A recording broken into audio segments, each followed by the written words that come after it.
Hello everyone, প্রত্যেককে স্বাগত জানাই আজকের ক্লাসে। আজকে আমরা কয়েকটা ট্রিকি প্রিপোজিশনস নিয়ে আলোচনা করব। চলো তবে দেরি না করে শুরু করা যাক আজকের ক্লাস।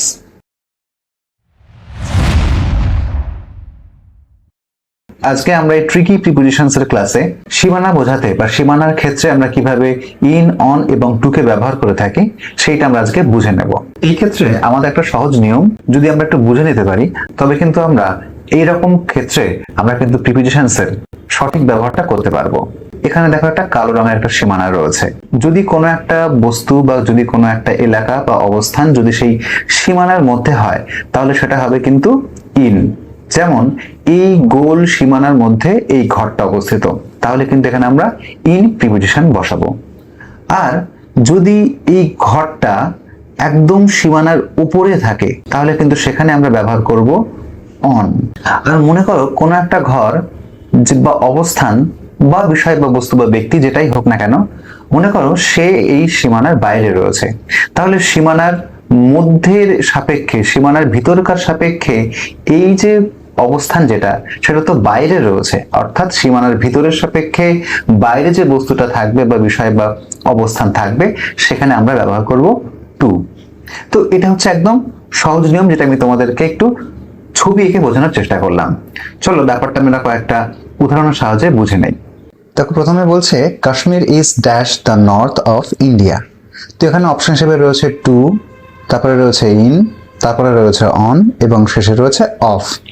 তো আমরা জানি, আমরা আগের ছবিতে দেখেছি যে যদি কোনো সীমানার মধ্যে কোনো কিছু অবস্থান করে তাহলে সেক্ষেত্রে আমরা কি ব্যবহার করে থাকি? ইন ব্যবহার করে থাকি।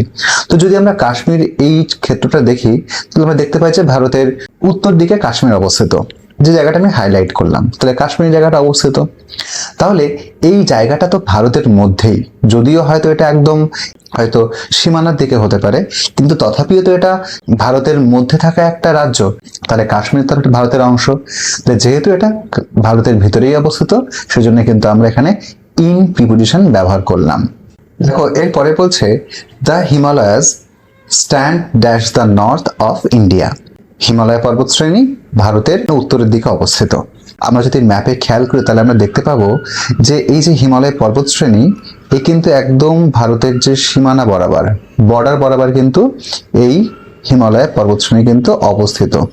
তাহলে আমরা দেখলাম কি যে হিমালয় এই পর্বতশ্রেণীটা ভারতের বর্ডারে অর্থাৎ সীমানাতে অবস্থিত রয়েছে। তাই আমরা কি জানলাম যে যেটা একদম বর্ডারের উপরে থাকবে, সীমানার উপরে থাকবে, সেখানে কিন্তু আমরা অন প্রিপোজিশন ব্যবহার করি। তাহলে আমরা দেখলাম দুইয়ের দিকে সঠিক উত্তর কিন্তু হচ্ছে বি। চলো তিনটা কি বলছে? Dhaka is dash the Buriganga. মানে বুড়িগঙ্গা তো একটা নদীর নাম।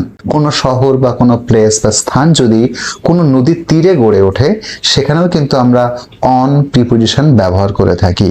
তাহলে এখানে কিন্তু হবে Dhaka is on the Buriganga. আমরা কিন্তু এর অর্থটা এরকম করব না যে ঢাকা শহরটা বুড়িগঙ্গা নদীর উপরে অবস্থিত। এর অর্থটা কি? এখানে অন মানে কিন্তু উপরে নয়, এখানে অন মানে তীরে, এই অর্থটা কিন্তু এখানে আসবে, অর্থাৎ ঢাকা শহর বুড়িগঙ্গা নদীর তীরে অবস্থিত। আচ্ছা চলো তারপর এখানে দেখো বলছে চার দাগে কি বলছে? Sri Lanka is dash the south of India. আমরা কি জেনেছি যে কোনো স্থান যদি কোনো কিছুর সাপেক্ষে ওই সীমানার বাইরে অবস্থিত হয়ে থাকে তাহলে সেটা কি হবে? সেখানে আমরা টু ব্যবহার করে থাকি। তো এখানে কি বলছে দেখো, Sri Lanka is dash the south of India. তার মানে এখানে দেখো ইন্ডিয়া এই দেশের সাপেক্ষে কিন্তু শ্রীলঙ্কার অবস্থানকে বোঝানো হয়েছে। তার আমরা কি দেখলাম? ইন্ডিয়ার সাপেক্ষে শ্রীলঙ্কা কোথায় অবস্থিত? ওই যে চৌহদ্দি, ইন্ডিয়ার যে সীমানা বা বর্ডার রয়েছে, শ্রীলঙ্কা কিন্তু সেই সীমানার বা বর্ডারের বাইরে। তাহলে আমরা জানি যে কোনো স্থান যদি বর্ডারের বাইরে হয়ে থাকে তাহলে সেটা আমরা টু প্রিপোজিশন ব্যবহার করে থাকি। তাহলে এখানে কিন্তু সঠিক উত্তর হবে ডি, অর্থাৎ টু। তাহলে Sri Lanka is to the south of India. আমরা এবার কয়েকটা এরর কারেকশন দেখে নেই। দেখো প্রথমে বলছে দ্য বে of Bengal is in the south of Bangladesh. তাহলে আমরা যদি বে অফ বেঙ্গল বা বঙ্গোপসাগরের অবস্থান দেখি সেটা কিন্তু এই রকম জায়গাটাতে। তাহলে এখানে কি বলছে? বে অফ বেঙ্গল বাংলাদেশের সাউথে বা দক্ষিণ দিকে। তাহলে এইটা তো বাংলাদেশ। তাহলে দেখো বাংলাদেশের সাপেক্ষে বে অফ বেঙ্গল এটা কিন্তু মূল ভূখণ্ডের বাইরে। অর্থাৎ আমরা কি জানি যে কোনো স্থান যদি কোনো ভূখণ্ডের বাইরে হয়ে থাকে তাহলে ভিতরের সাপেক্ষে বাইরের ওই অবস্থানটাকে কিন্তু আমরা টু দিয়ে প্রকাশ করে থাকি। কিন্তু আমরা এখানে দেখেছি কি বলেছে, এখানে ইন দ্য সাউথ বলেছে, তাহলে এখানে তো ইন ব্যবহার করার কথা নয়, কারণ ইন মানে তো ভিতরে বোঝায়। তাহলে এখানে কিন্তু এই ইন ব্যবহারটা ভুল, এটা ইন হবে না, এটা কি হবে, এটা কিন্তু হবে two. The Sundarbans is on the south of India. এর অর্থটা কি? সুন্দরবন ভারতের দক্ষিণ দিকে অবস্থিত। এখন তোমরা হয়তো অনেকেই বলবে যে যদি আমরা সুন্দরবনকে দেখি, যে সুন্দরবন তো এইরকম জায়গাতে সুন্দরবন রয়েছে, তাই না? যদিও সুন্দরবন ভারতের অথবা বাংলাদেশ, তুমি যে দেশেই বলো না, আমরা জানি যদিও ভারতের থেকে বাংলাদেশের সুন্দরবনের বেশিরভাগ অংশটাই পড়ে, তো ব্যাপারটা সেটা নয়। তো আমি ভারতের সাপেক্ষে আমি কথাটা বলি যে সুন্দরবন কিন্তু ভারতের একটা অংশ হলেও এটা কিন্তু ভারতের মূল ভূখণ্ডে নেই।